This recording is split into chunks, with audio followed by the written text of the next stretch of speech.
안녕하세요. 사연을 부탁해입니다. 오늘의 사연을 소개하겠습니다. 대학을 졸업하고 한 회사만 다니던 아빠가 회사에서 쫓겨나듯 나왔습니다. 희망퇴직이라는 그럴싸한 말로 잘 포장했지만 정말로 아빠가 원해서 회사를 나온 것은 아니었기에 씁쓸함을 감출 수가 없었습니다. 퇴직을 한 이후 아빠는 내내 우울해 보였으니까요. 어느 날은 잠을 자다 새벽에 화장실을 가기 위해 거실로 나왔더니 주방에 불이 켜져 있었습니다. 눈을 비비며 시계를 봤더니 새벽 3시를 가리키고 있었어요.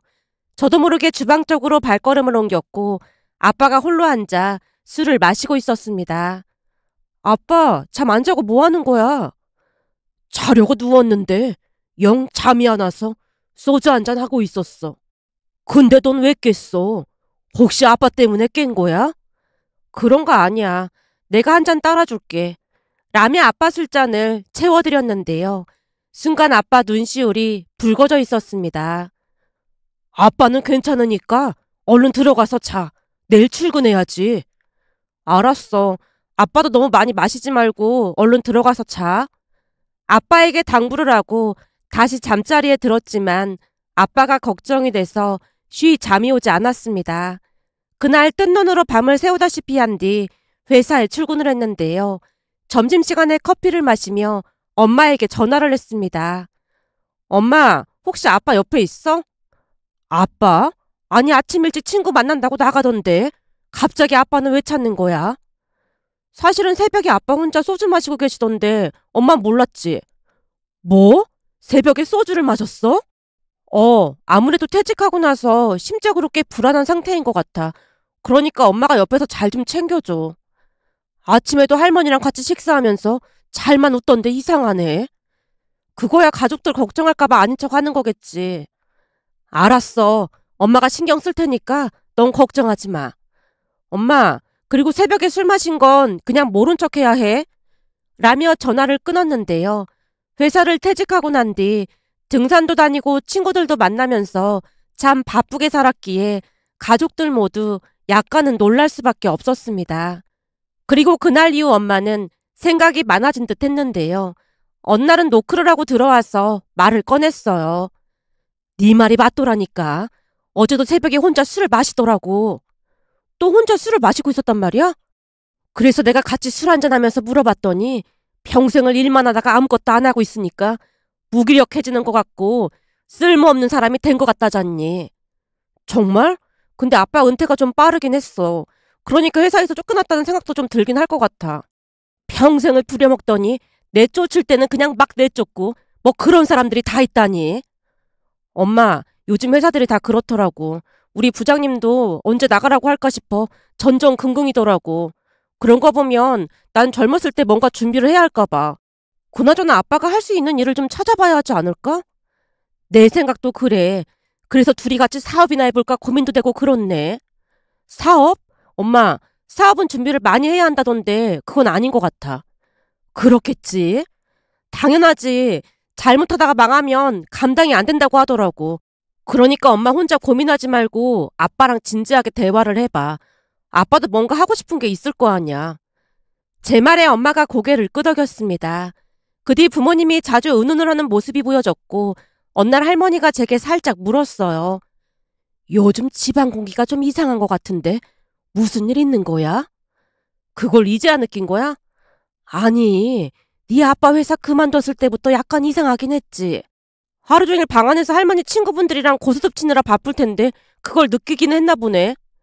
내가 노름꾼이냐? 맨날 고스톱만 치게. 일주일에 5일을 고스톱 치는데 내가 당연히 그런 말을 할 만하지. 이러다 할머니 진짜로 그쪽으로 진출하는 거 아닌지 몰라. 넌 맨날 할미 놀리는 재미로 살지. 할머니 반응이 빨리빨리 나오니까 재밌긴 해. 근데 진짜 무슨 일인데 그래? 순간 할머니 표정이 진지해져 있었는데요. 5년 전 할아버지께서 돌아가신 뒤 부모님이 할머니를 집으로 모시고 왔습니다. 어차피 할머니 집에서 우리 집까지 10분 거리밖에 안 됐기에 자주 오갈 수 있었지만 할아버지께서 돌아가신 뒤 할머니께서 자주 식사를 거르시자 부모님이 모시고 왔습니다. 그나마 다행이었던 것은 우리 집으로 오신 뒤로 엄마랑 드라마도 보고 할머니 친구분들이 우리 집에 와서 고스톱도 치고 하시면서 나름 잘 지내셨습니다. 잘 지내셨다는 말보다는 아주 만족해 하셨다는 말이 더 어울릴 것 같네요. 엄마보다 더 바쁜 하루를 보내셨으니까요. 워낙 바쁘게 지내시다 보니 집안 분위기를 눈치채지 못하다가 시간이 갈수록 부모님이 뭔가 심각한 표정으로 대화를 하자 무슨 일인가 싶어서 제게 물었던 것 같았습니다. 대체 무슨 일인데 둘이 저렇게 심각한 거야? 아빠가 회사 그만두고 좀 무기력해진 것 같아서 아빠가 할 수 있는 일을 찾으려고 하는 것 같아. 아니, 내내 회사 다녔으면 이제 좀 쉴 때도 됐지. 무기력하긴 뭐가 무기력해. 아빠는 일할 때가 더 좋았던 것 같아. 그럼 무슨 사업이라도 한다는 거야? 그건 내가 말렸는데 나도 잘은 모르겠어. 제가 대충 대답하고 말았는데요. 그 뒤에도 부모님은 끊임없이 대화를 하는 듯해 보였습니다. 그러던 어느 날은 드디어 엄마 아빠가 선포하듯 말했어요. 우리가 곰곰이 생각해봤는데 우리 귀농하기로 했어요. 뭐? 귀농? 내가 잘못 들은 거지? 잘못 들은 거 아니에요. 둘이서 어디로 갈지 이미 조사도 끝냈어요. 그럼 나는 어떻게 해? 할머니가 놀란 표정으로 부모님을 바라보자 엄마가 대답했습니다. 그야 우리랑 같이 내려가셔야죠. 뭐? 나도 같이 내려간다고? 난 싫어. 할머니가 미간을 잔뜩 찌푸리며 손사래를 쳤습니다. 어머님도 당연히 같이 내려가셔야죠. 그래서 집 알아볼 때 어머님이 불편하지 않을 만한 집으로 알아봤어요. 마당에 꽃도 심을 수 있고 옆쪽에 넓은 땅이 있어서 거기다 감자도 심고 고구마도 심을 생각이에요. 글쎄 거기는 친구도 없고 난 싫어. 가려면 니들이 나가. 어머님, 민주랑 민성이 출근하고 나면 내내 혼자 계셔야 하는데 식사랑은 어떻게 하실 건데요? 밥은 내가 알아서 챙겨 먹으면 되는 거지. 그게 뭐 어렵다고 그래. 니들이 갑자기 내려가면 민주랑 민석이도 힘들 텐데 난 여기서 지내면서 살림도 하고 그러마. 진짜 안 내려가실 거예요? 엄마가 다시 물었지만 할머니 생각은 확고해 보였습니다. 어쩌면 그게 당연할 수도 있겠다 싶었는데요. 할머니는 지금껏 내내 서울에서만 사셨으니까요. 할머니가 워낙 완강하게 말하는 모습에 제가 조용히 입을 열었습니다. 그냥 여기 계시라고 해. 엄마 같으면 내려가고 싶겠어? 거기가 공기도 좋고 경치도 엄청 좋은데 대체 왜 안 가신다는 거예요? 여기에 할머니 친구분들 다 계신데 당연히 가기 싫으시겠지. 친구분들이랑 고스톱 치면 시간이 순삭돼서 가끔 밥도 깜빡하시는 마당에 당연히 가기 싫으시겠지. 그냥 엄마 아빠나 내려가. 내가 할머니 모시고 자주 내려갈게. 제 말에 할머니가 반색했습니다. 그래, 난 말이야. 그냥 여기 있을란다. 내가 가긴 어딜 가. 진짜로 안 내려가실 거예요? 어머님은 우리 없어도 괜찮으신 거예요? 엄마가 충격을 받은 표정으로 되물었는데요. 그동안 할머니를 의지하면서 살다 보니 당연히 할머니와 함께 내려갈 것이라 생각했던 엄마 입장에서는 큰 충격을 받은 듯해 보였습니다. 결국 할머니가 엄마 눈치를 보며 대답했습니다. 그게 니들 없으면 나도 힘들긴 하겠지. 근데 나도 내 생활이 있는 거잖니. 그럼 그냥 두 집을 오며 가며 지내는 건 어떻겠니? 그건 괜찮은 거지? 그래, 그러면 되겠네. 사실 민성이랑 나도 할머니까지 내려가시면 좀 그럴 것 같긴 해. 그렇지. 우리 민주랑 민성이가 다 컸다고 해도 아직 챙겨줘야 할 게 많잖니. 특히나 민주는 그 뭐냐, 감기도 자주 걸리고 그렇잖니. 그러니까 나라도 옆에서 지켜줘야지. 그렇네. 나 감기 걸리면 아무것도 못하고 할머니가 만들어준 흰죽에 간장 찍어 먹으면서 기운 차리잖아. 그렇지. 내가 내려가면 여기는 큰일 난다니까. 민성이는 허구한 날 친구들 만난다고 쏘다니고 주말이면 여행도 가고 그러는데 그러다가 우리 민주가 아프기라도 해봐. 진짜 큰일이지. 할머니가 힘주어 말을 했는데요. 사실 동생은 괜찮았지만 저는 오래전부터 잔병치레가 많다 보니 가족들 걱정이 이만저만이 아니었거든요. 그런데 정말 내려가기 싫은 모양으로 할머니가 저를 방패막이 삼고 있었습니다. 결국 우리의 설득에 엄마도 고개를 끄덕였고 몇 달 뒤 부모님은 귀농을 했습니다. 그냥 작게 농사를 짓는 게 전부였지만 두 분은 귀농이라고 광조하곤 했습니다. 그리고 할머니는 지방과 서울을 오가며 지냈는데요. 할머니가 내려가신다고 하면 제가 기차역까지 모셔다 드렸고 부모님이 기차역에서 기다리고 계시다가 모시고 가곤 했어요. 그러던 어느 날은 서울에서 지냈던 할머니가 불만스레 말했습니다. 내일 기차역까지 좀 데려다줘. 내일 내려가는 거야? 난 내려가기 싫은데 그 심어놨던 토마토가 열렸다나 뭐래나 그러면서 내려오라고 하잖니. 마트에 가면 널린 게 토마토인데 거기 토마토는 햇빛 보고 자란 토마토라 모약이라나 뭐래나 꼭 먹어야 한다고 둘이 난리도 아니라니까. 그전부터 느낀 건데 둘이 참 잘 만났어. 둘이 하는 짓이 아주 똑같다니까. 누가 보면 쌍둥이로 태어난 줄 알겠어. 엄마랑 아빠가 생각하는 것도 그렇고 많이 닮긴 했지. 닮다뿐이야. 저번에도 상추랑 무슨 모종을 심는다고 둘이서 아주 심각한 거야. 모종을 심는데 왜 심각해? 그래서 가서 보니까 하나를 심을 때마다 간격을 몇 센치씩 띄워야 한다느니 하면서 그걸 자로 재고 자빠졌더라니까. 그걸 그냥 눈대중으로 하면 되는 거 아니야? 내 말이 그 말이야. 그걸 30분도 넘게 심각하게 토론을 하고 있지 뭐냐. 결국에는 지나가는 동네 사람이 답답했던지 다가오더니만 그냥 이렇게 막 심으면 돼유. 그러더니 시범을 보이더라니까.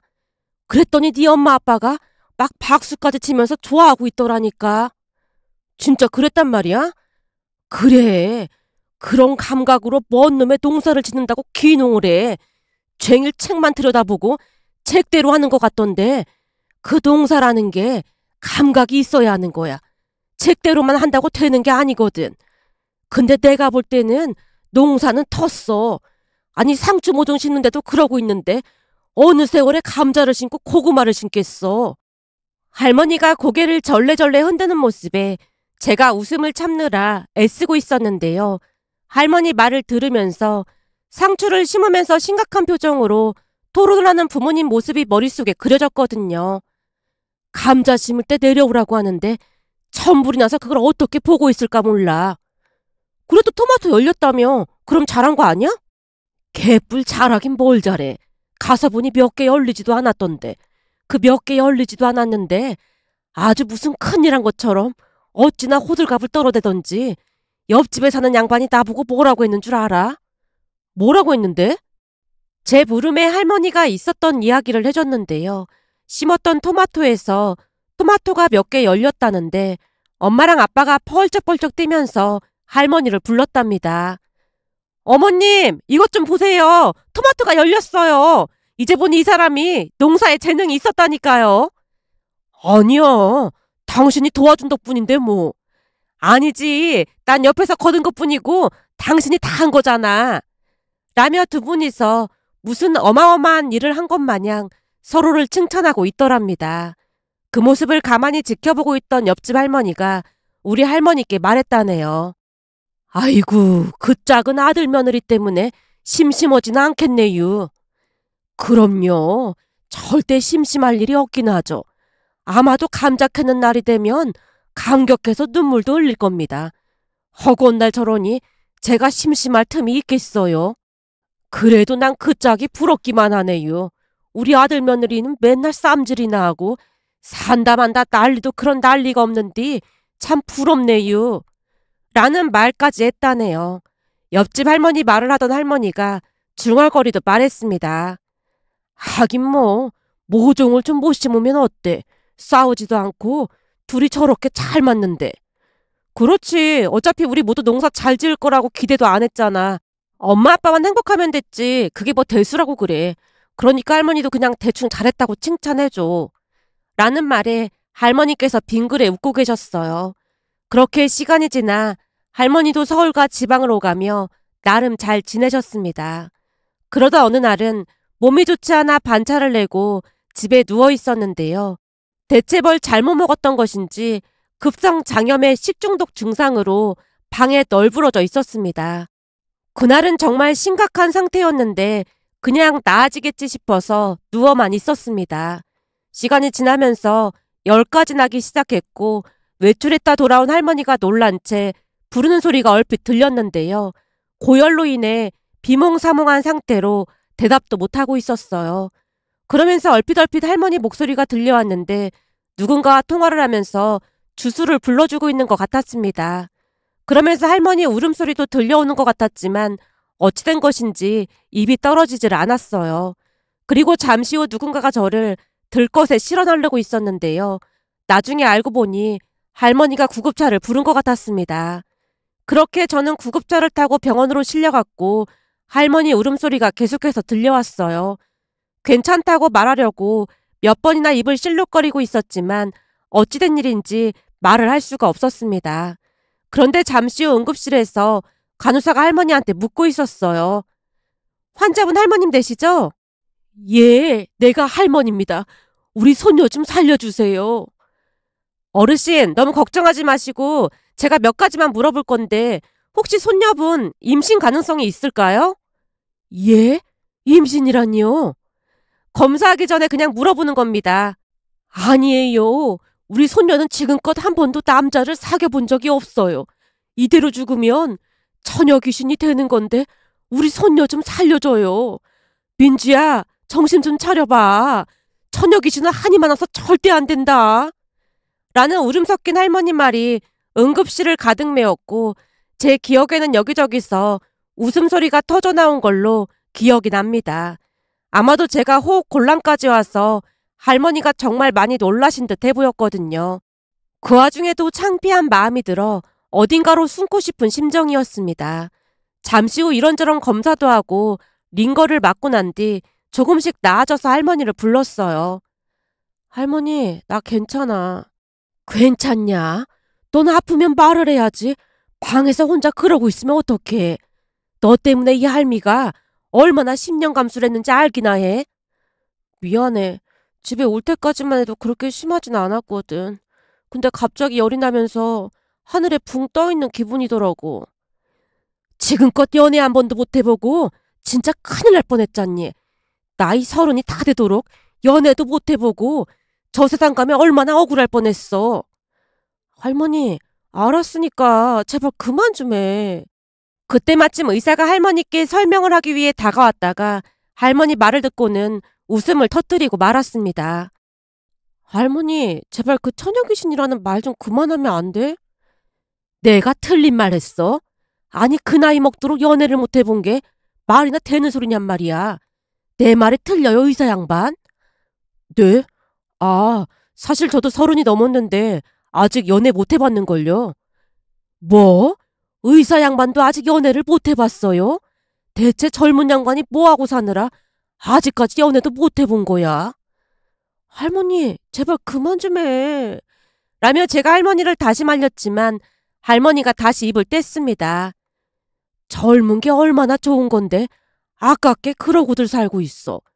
의사 양반 집에서도 걱정이 많겠구만요. 저는 가족이 없어서요. 아니 가족이 왜 없어요? 부모님은 일찍 돌아가시고 할머니랑 단둘이 살았었는데 할머니께서도 1년 전에 돌아가셨거든요. 그 와중에 의사가 할머니 말에 대답을 해주고 있는 모습에 의사가 왜 모태솔로인지 알 수가 있었다고 해야 할까요? 하지만 의사 말에 안쓰러운 마음이 들었던 것인지 할머니가 의사 손을 덥석 잡고 말했습니다. 아이고, 내가 괜한 걸 물어봤네. 미안해요. 아닙니다. 참 신기한 게 우리 할머니도 저한테 총각 귀신 얘기를 가끔 하셨거든요. 총각 귀신 얘기를? 제가 공부만 하느라 연애도 못하고 그러고 있으니까 우리 할머니가 항상 그러셨거든요. 그러다 총각 귀신 되면 한이 많아서 이승을 떠들어야 한다고요. 돌아가시기 전에 결혼하는 거 꼭 보고 싶다고 하셨는데 그렇게 빨리 가실 줄은 몰랐거든요. 저도 많이 후회가 되네요. 할머님 보니까 우리 할머니 생각도 나고 그래서 저도 모르게 별말을 다 했네요. 저도 할머니랑 단둘이 살아서 얼마나 힘든지 잘 알거든요. 그러니까 할머니께 항상 잘하세요. 암튼 환자분은 장염의 식중독이니까 약 먹고 그러면 금방 좋아질 겁니다. 라며 의사가 제게 당부하고 뒤를 돌았는데요. 아마도 제가 부모님 없이 할머니와 단둘이 사는 것이라 생각했던 것 같아 보였습니다. 그렇게 병원에서 치료를 받다가 퇴원을 했고 회사에 병가를 내고 집에서 며칠 더 쉬었는데요. 며칠 뒤 할머니가 제게 놀라운 말을 꺼내는 게 아니겠어요? 저기 그때 응급실에서 봤던 그 의사 말이야. 의사? 누구 말하는 건데? 왜 그때 그 총각 귀신이라고 했던 그 의사 말이야. 그 의사 어떤 거 같아? 아, 30살이 넘도록 모태솔로라던 그 의사? 그러는 너도 모태솔로면서 뭘 그런 말을 하고 그래. 나야 아직 30이 안 넘었잖아. 제가 입을 삐죽이고 있었습니다. 내가 볼 때는 너도 30이 넘도록 솔로로 지낼 것 같아서 하는 말인데 이참에 그 의사 만나보는 건 어때? 그 의사를 만나라니? 그게 무슨 말이야? 제가 놀란 채 할머니를 빤히 바라봤는데요. 할머니가 놀라운 말을 꺼냈습니다. 내가 말이야, 그 의사를 기다리고 있다가 네 연락처를 살짝 줬단 말이지. 뭐? 내 연락처를 내 허락도 없이 줬단 말이야? 네가 처녀 귀신이 될 수도 있는데 지금 그런 거 따질 때가 아니잖아. 할머니, 그 처녀 귀신 얘기 좀 그만하라고 했잖아. 그러니까 처녀 귀신 되기 전에 한번 만나나 보라 그 말이야. 내가 보니 그 의사도 너한테 마음이 있어 보이더라니까. 아니, 나도 모태솔로고 그 의사도 모태솔로인데 둘이 만난다고 생각해봐. 둘 사이가 잘 되겠어? 그러니까 오히려 더 잘 될 수도 있는 거지. 이 할미 소원인데 그거 하나 못 들어줘? 나도 그 의사가 네 연락처를 안 받는다고 했으면 그냥 말 생각이었다니까. 근데 연락처를 받았잖니. 그럼 그 의사도 마음이 있다는 소리 아니겠어? 할머니가 계속해서 설득을 했고 며칠 뒤 정말로 그 의사에게 연락이 와서 만나러 갔습니다. 제가 예상했던 대로 할머니와 단둘이 살고 있는 줄 알았다고 했는데요. 역시나 모태솔로다 보니 말을 잘하거나 그렇지는 못했습니다. 하지만 제게 뭔가 진심을 보여주려고 노력하는 모습에 약간은 마음이 움직였는데요. 그 사람이 제게 조용히 말했거든요. 사실 저는 부모님이 일찍 돌아가셔서 진짜 온전한 가족을 만들고 싶습니다. 그러니까 왜 그런 거 있잖아요. 항상 내 편을 들어주는 그런 가족이요. 우리 할머니도 항상 제 편이셨거든요. 할머니 호강시켜드리려고 진짜 열심히 공부했는데 결국 아무 쓸모도 없게 된 것 같아서 한동안 우울하고 그랬거든요. 근데 그날 응급실에서 민주 씨네 할머님 모습 보면서 우리 할머니가 겹쳐 보였습니다. 할머니께서 살아계셨다면 나한테도 그랬겠지 싶더라고요. 근데 우리 집은 할머니뿐만 아니라 부모님도 그러셔서 하루도 조용할 날이 없긴 해요. 부모님이 귀농하셨는데 거기서도 두 분 때문에 동네가 시끄럽다고 했거든요.